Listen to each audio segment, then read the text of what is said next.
What makes a team work well together? It's not just talent. It's not just a process. It's what happens in the space between people. Trust, accountability, communication, and safety. In this video, we'll talk about what it takes to really lead others well and how to build team effectiveness in a way that's lasting. I know a lot of leaders that fall into the trap of doing everything themselves. And here's the truth. If your team isn't growing in responsibility, in tasks, in other things they do, that means you're not growing. So when I look at team leadership, I think of a few things. What's important is that you have clarity around roles and expectations.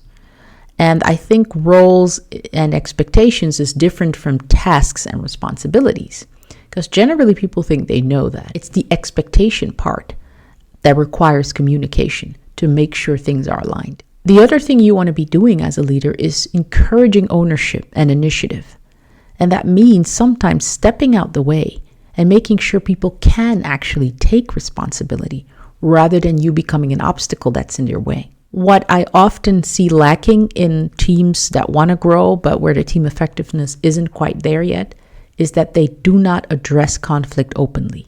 As a matter of fact, a lot of times they avoid it, and that's detrimental to the growth of your team. What you also want to be focusing on is creating a learning mindset across the group. Perhaps you've heard of Google's Project Aristotle. Studies on that show that psychological safety, the belief that I won't be punished for taking risks or making mistakes at work, is the number one predictor of team success. And that means as a leader, it's not your job to have all the answers, but it is your job to create an environment where others feel safe enough to try things, to speak up, and to fail forward. So here's a few questions for you. In your meetings, do people speak up? All of them?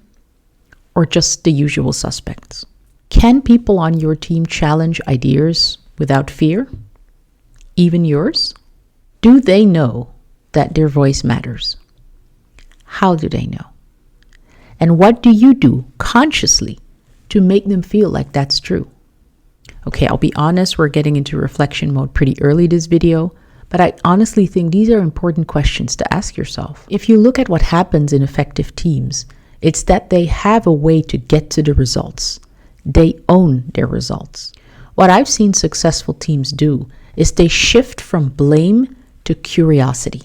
And so they'll ask questions like, okay, what happened? What did we learn? What do we want to change next time?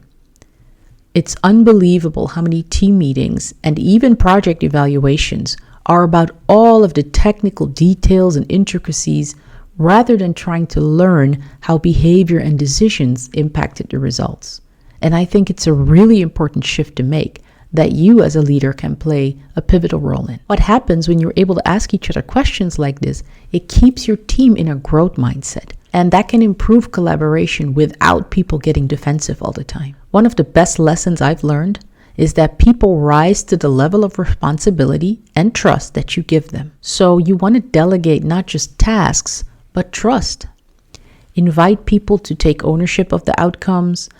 Of course, it's still going to take, you need to give people proper instructions. You need to guide them first. You need to test whether they're ready for next steps. But when they are, give them room to experiment. That is how leaders develop leaders. So if you're one of those leaders that's perhaps looking to leverage your team more, that craves some relief from all the responsibilities on your plate, try to find one or two concrete ways you can share responsibilities with your team effectively. And granted, they may not go at it the way you do. Is that a real problem though? A lot of leaders will say it is. But sometimes your people can surprise you if you let them. Before I go, I want to leave you with a final thought. If you want to go fast, go alone. If you want to go far, build a team that runs with you. If you want to put this to practice, here's something you can try. Pick one thing, and this is going to require a certain level of honesty. Pick one thing that you're currently holding on too tightly. It's probably really important to you, and that's why it's in that state. Find a person to hand it over to. Support that person. Invest in guiding, train yourself in patience, and then step back. Let them grow. Real leadership isn't about control. It's about growth for them and for you. Thanks for watching again. Keep leading with your heart and never stop growing. See you next time.